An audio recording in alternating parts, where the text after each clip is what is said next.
Hello and welcome back. So this is part two where I left off because it was supposed to be 15 minutes. It turned into 30 and now it's this. But I wanted to just give a brief outro. All of this work that I'm doing is to figure out why we as humans have lost connection with our emotions. We understand them. We replicate them in movies. We replicate them in everything we do. Marketing people use them to sell you products. Businesses use them to get you to come into their business. People use them to attract people, but we don't know what to do with them once it's in front of us. Once we've done all this work to get the customer, to get the partner, to get the lifestyle, now what? Now what is has always been that everlasting question that our society has not given us access to. It's always been something you had to buy or wait for until you were older to understand, or you had to wait to be taught, or you had to go to school and get this degree that you realized I already knew all this fucking shit. They just wanted my money to say that now you're certified by us. You know what a certification board is? A certification board is a bunch of people who decide that we did all this work and this is what makes this industry. And if they want to be a part of our industry, they have to take our little test and pay that money and then renew it every few years to keep our business afloat. A doctor's a doctor's a doctor. You ain't got to keep doing the same certifications over and over and over if you know the shit. Like if you're actually studying something every day, why do I need to get recertified in it? I'm not saying people don't get outdated. That is good. That is not what I'm referring to. I am talking about when someone decides that you have to keep learning things about a society that we already know and have done. We already know the end result. We already see it's going to come out this way every single time. Why do we need to have places that are like, you need to study and have a certification for this? Let me think of something that's good to say. What's a really good example where I had to keep getting recertified and it made no sense? Oh God, okay. It was something so simple in the hotel. Like there, I mean, I get it. Like if you're doing CPR, please get retrained. That's important. But it was something in the hotel where it was like, I think it was the tips training. That's what it is. Let's go with tips training, the bartending one. It ain't changed in years. Don't overserve to this person. Don't over. Yes, there's new information that we can add to it, but like tips training was tips training. You don't bartender is bartender is bartending is bartending. There's a lot of extra that you can add to it, but the basis of it is still the same basic hygiene and everything. So I would always be like, why do you have once you're tips trained, you should just be tips trained and be done with it. No, people are like, well, no, we're gonna keep making money on this because there's new leading industry information they might need to know. And then you get to the class, it's the same damn shit you learned 8 years ago. This is my point of saying if you knew who you were from a kid, let's say you dressed up and you, the whole point of let's say you're a girl and you play with like Tonka Trucks. Maybe you become an engineer and you design freaking, big ass trucks for a living. This is the understanding of a girl playing with a truck is, oh yeah, okay. A boy playing with a Barbie, oh my god. That was the nuance of trying to again separate that whole feeling of where did the division of men and women come from? From parenting. Think about it. If a little girl can play with boy toys and we don't say shit to her, but a little boy play with girl toys and we say shit to him, how is that fair? We just right there made the balance of their energies unbalanced and made them shift into a paradigm of she can do all this and get away with everything and you can't. Come on, let's fast forward to the future. Why is there such thing as ladies' night when all the women get in free and the men have to pay? Are you kidding me right now? You understand what you understand what you're saying? Okay, so she comes in and gets everything for free and doesn't have to do anything and doesn't have to take care of herself. She just has to come in and look cute. And this guy buys her a drinks and he has all these expectations attached because he paid cover, he bought the drinks. He has expectations. Not saying that they have to be fulfilled, but you understand that we as a culture are encouraging this. No, everybody pay. Everybody pay cover. And then have like a drink ticket. So everybody feel cute. You know what I mean? Or no cover and just let it be a regular bar. But stuff like that, this is that shit people create to make divisiveness. because it's easier to make someone become one totality of one and the other versus them trying to be synergy of their full body and balance within, because it's easier to control people on one side of the spectrum, right? Polarity is left and right, but the duality is they're both hands.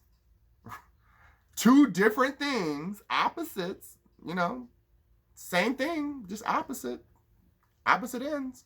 But the duality is they're hands, and I can do this. I can put them together, and they can fit and be the same, but not the same. You get it? Polarity, duality. It's just a reflection of. So when we start learning these extreme polarities we keep embedding into our society, then we start recognizing how to see the difference between who we are and who we've been taught and how we've been trained to be a certain thing. You're this ethnicity, you're this type of person, you're this sexuality, you're this religion, you're this politic and these cultures, and you live here. And to make it even better, if you don't have pride for your streets, you're a sellout. If you don't have pride for your neighborhood, you're a sellout. If you don't have pride for the state that you were forced to grow up in and learn this area because your parents decided, you're a sellout. I see people do it all the time. Oh, you moved away because you're a sellout. I don't owe you shit. When I lived there, you didn't help me, and now that I'm out, you ain't helping me. Get out my face. This is people. People always want to be a part of your journey and not do their own.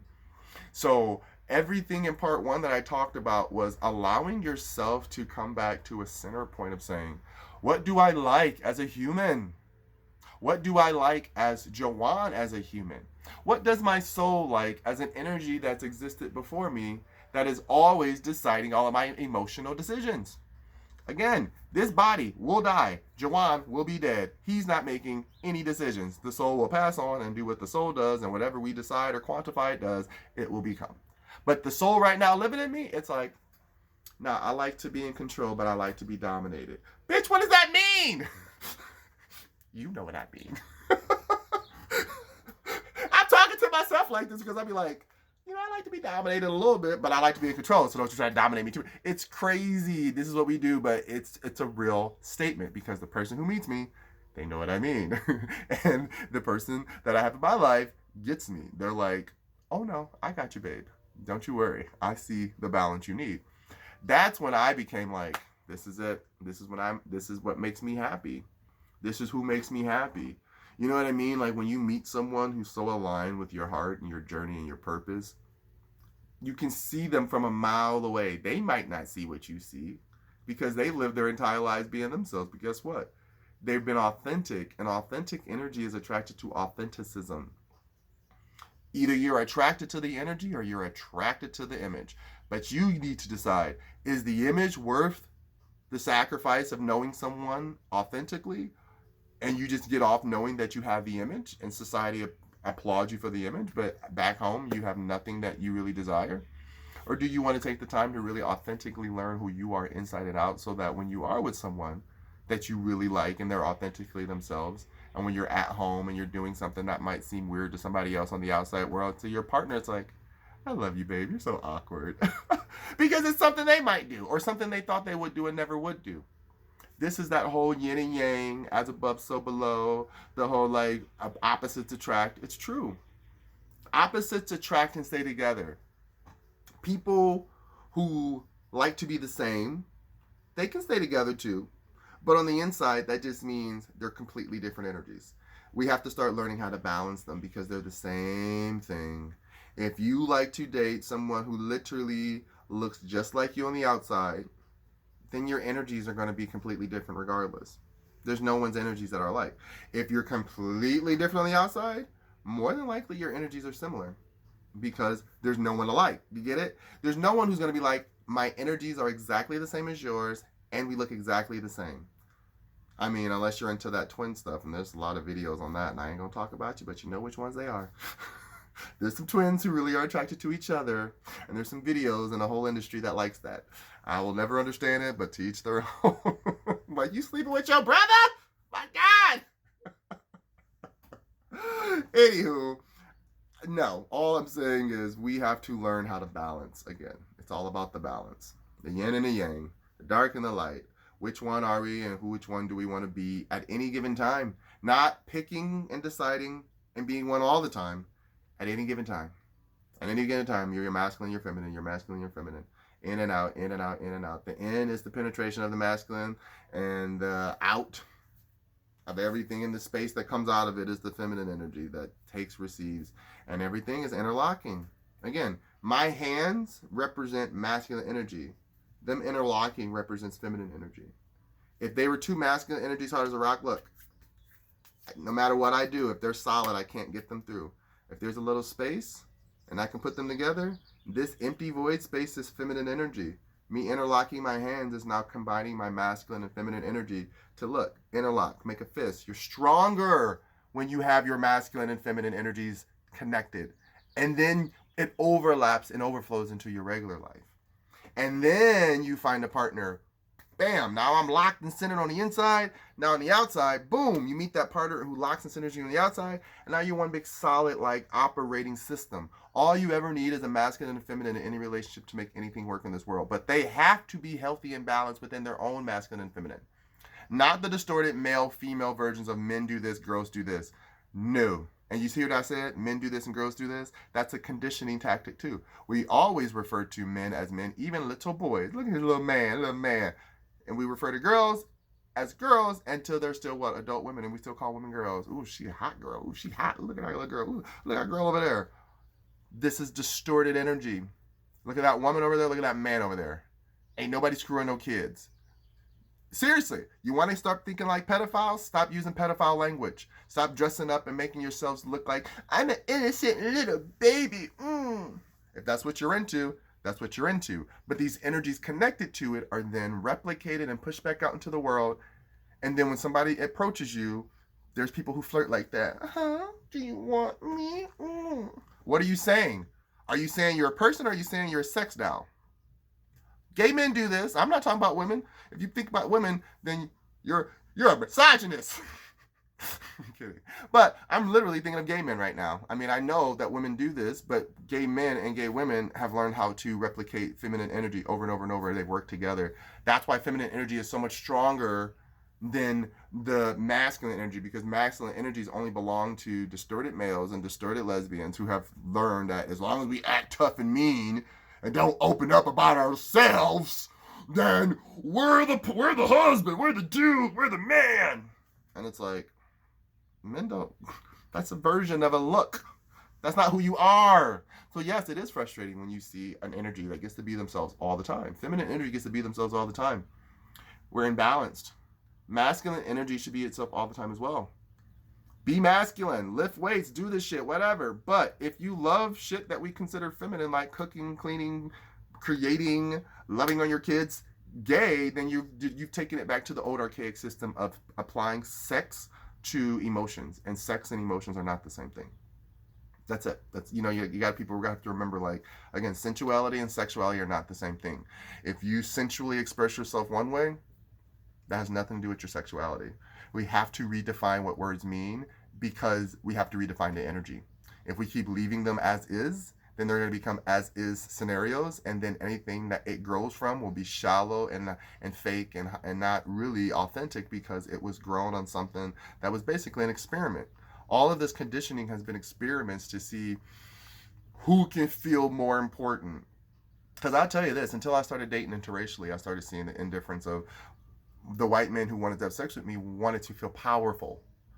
For some reason in their mind, fucking a black guy made them feel powerful. Not all, but the ones I met. Same thing with, I met black guys who like to fuck white guys. This is what I learned. This is not backwards. They felt like it was a power thing because they're like, it feels like I'm getting back something from history and it's hot. Okay, so right there, you just based black and white sex interracially on the history of slavery and everything else. Come on now, that's the biggest divisive move in the world. Again, your color and all that shit has nothing to do with what you're attracted to, sensuality, or anything else. So why would that matter about how it influences who you are and your own energies? It matters a lot because we grow up believing we have to act a certain way and be a certain way, and then we keep attracting certain partners and energies that might not even be our lives. You know what I mean? Like, if I took the route I took, I would have probably been some man's wife trying to practice being a bottom and twerking all the time for his ass and doing all this shit. And it's like, no, I'm not going to be that person because I can't be. But I respect my partner who likes to do that to make me feel good, because I know that I'm not going to disrespect them and treat them like a fucking piece of meat just because they like to play and have fun with their looks and their body. That's really all it comes down to. If you really look at a straight couple, a woman does so much shit to her body every day with the boobs and the bra and the hair and the make every day. And men just like, that's not who I met, but hey, this is how it makes her feel good, so I accept it. Men should have the same allowance, which is why now men are experiencing wearing makeup and stuff in dresses, which they should. It's just makeup and a dress. I don't give a damn. That's the shit from the past. Think about the English. They all used to wear heels and purses and shit and wigs. Come on now. This was nothing never gay until somebody made it about gay, which again, it was never about gay. It was about expression of energy. But, you know, gay people, we just take it up a notch and make it more fabulous, honey. So, you know, they get jealous and be like, that's some gay shit. Don't let them do that. I see my girlfriends, they be like, your booty better than mine. You twerk better than me. And then they get all mad like, these gay dudes are trying to take our womanhood. Nah, baby. It's just fashion. It's just clothes. It's just fun. Who you are as an individual, again, dictates the type of person you should be in your regular life. That's it. Who you are as a person with your by yourself is who you should be every day with everybody else. If you're not that person, then you ain't being you. That's all. Jealousy is, I'm not being me. Envy is, I'm not being me. Resentment is, I'm not being me. You hear me? It all comes from you not being yourself and looking at somebody else wishing you could have it. Do it. Do it! Whatever, like they started somewhere too. People try to pick on Kylie Jenner. I look at her pictures. She a badass bitch. And I'm not saying bitch like the word derogatory. Y'all know I'm black. Bad. Like, ooh, she's bad because she's a mogul. She did her shit. Why? She saw how goofy a little girl she was. She's a goofy little girl. But she was like, well, I watched my sisters do it. You know, they went through all of this and that. But she learned how to sculpt her body better. She learned how to do her makeup better. She learned how to market herself better. She learned how to market her sensuality better than Kim. That's why it became what it was. Because she learned I can be whoever the fuck I want to be. And can't nobody stop me. And the version of me, people are paying. Ain't that the point? Don't we all want to get paid somehow? May it be through currency of real money, currency of affection, currency of attention, currency of something. We all want it. So stop hating on each other or how we get it and just be it and do it, because you see you attract the life that you want. Exactly. Exactly. You know what I'm trying to say? Her sister took the opposite road. She's like, I'm more natural. I want to be this way. This is who I am. And now she's attracting the world she wants to attract. Two women who grew up in the same household, totally different personalities. The other ones, the older ones, they all clones of each other. I ain't hating on them, but they are.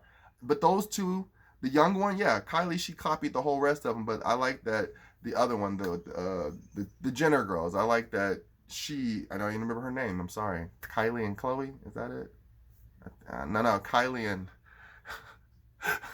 Sorry, y'all. But that's the other point. I'm ghettoing a little black, so I follow Kendall. There we go. I follow Kylie because Kylie, you know, she fuck with black people. Kendall, she lives in her world of, you know, California, modelly fashion.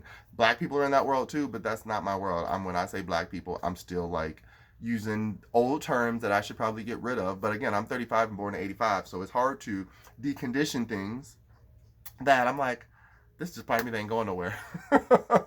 I can get along in every group, but I love when white people are just extra soulful. They understand us. They get us. I ain't gotta explain shit to you. My partner is white. He gets it. He ain't, you know, all the soul is there. He still acts like a white dude. I still act like me.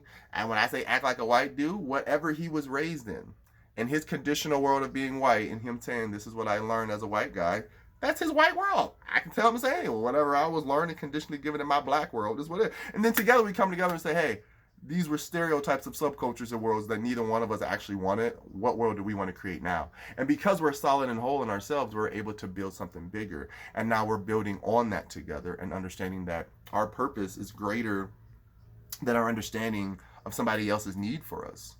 You got to step outside of being needed for other people's use and understand how to utilize who you are for your own use. If other people are using you, use yourself. You ain't gonna do nothing but win if you are using yourself. Who gonna lose out if you use yourself to get better? You know what? Let me get cuter. Who you using? Yourself. Let me make a little bit more money. Let me amp up my shit and, do this and do that and make myself tired and all. It's only coming back to you. But if you burning yourself out every day for somebody else to make a bunch of money and you getting little bitty pennies, I don't know what you're doing with yourself. If you out here busting your ass, working out every day for somebody to look at you and touch you and they ain't touching you, I don't know what you're doing for yourself. You understand? Don't do it for somebody else. Do it for yourself, baby. Because when you do it for yourself, you bring yourself back to your center point. And your center point is your understanding of your willpower as well as your free will. Willpower and free will go together. Free will is there to say, you have a choice and an option. What do you want to do? And the willpower is, hold back, it ain't time, or go! That's life. Balance you. Every little thing. All of this conversation has been about balancing you. So when you walk out into the world as a whole person, no one can crack you. No one can break you. And if they do crack you or break you, then you know exactly how to repair yourself. Because nothing is unbreakable. I understand that. But there is a level of ding, ding, ding off me all day, motherfucker. I ain't cracking. Because there's certain things where I've proofed myself from that. You can't get me being conceited and being an asshole. I'm conceited proof. I'm asshole proof. None of that shit bothers me. Good for you. Oh, isn't that cute? You don't have this. Cool. Who bought you yours? Oh, okay. Whose dick you suck for that? Talking about gay dudes again. Don't put yourself in a box you don't belong in. But gay dudes, we're a little bit more ruthless. So I tell them now, like, who? And they be like, oh, blah, blah, blah. Gay dudes proud of it. Yes, girl. Got my man, got my bag, I'm cute. And it's like, whatever, bitch. And that's why I can't be mad at my people. My people, my LGBTQ plus, ZZZZZD, whatever. All the acronyms that we define to define ourselves as human beings and individuals. I respect them and get them. But before we need respect and demand it from the outside world, demand it of yourself. Ask yourself who you are and what you're attracting on a constant basis so that you yourself are not pulling in characters that don't belong to you, and then you're playing a play you never wanted to be in, and now you're the main star of a show that you never asked for. It happens. All right, my loves. I thank you for hanging in there with me for part 1 and part 2. This is just one of those things where I'm going to start doing where I used to do like shorter videos, but then after doing my podcast, which you can find on Spotify as well as Google Play and podcast and any podcast, Anchor, it's everywhere. Just look it up. It's on my website. It's on my social media. But yeah, I realized that longer conversations are needed. We've gotten used to, this is too long, I'm not watching that. I've done that myself. And then I'll come back to it and I'll watch it later when I'm sitting down resting and I realize like, oh, it's not that it's too long, it just wasn't the time. We don't make time for things. I've sat and watched myself once watch TikTok for almost an hour. In that hour of watching a bunch of 15-second, 30-second dumbness, I could have watched an hour video about something I wanted to learn, or listen to an hour webinar, or listen to an hour. And there's people who want that, and that's why I'm making this type of information, because I now know not only do I have my inner energies balanced, now I know how to be that example for the world, which is I have to be strong enough to give the information that I give, because someone's going to always come back and test me and try me, and I'm going to go ahead and let them try, because I always got something to say. I'm prepared, loves, trust me. The most intellectuals of the intellectuals have tried to come for me, but guess what, baby? You got emotions too, and ain't nothing that you can tell me of what you studied and what you've done and what you've gained through somebody else's education that you ain't ever did through your own experience that I have. Try me again. I'm just saying. And that's when you walk out to the world and know who the fuck you is, and you ain't got to worry about shit. Look, we can chop you up with words, chop you up with hands, and just chop you up with love. You choose which blade you gonna pick, because today is not the one to come to me and like try to break me apart. I'm not one of those people. I can't be broken apart by somebody else's design. So I want to give it back on how I got here, and I want to explain my process, because I know there's a lot of people like me who are frustrated thinking that they have to keep doing it a certain way, and you don't. Love yourself, learn yourself, find your balance. It will all work out. I thank you guys always. Mwah! Love. Thought I forgot.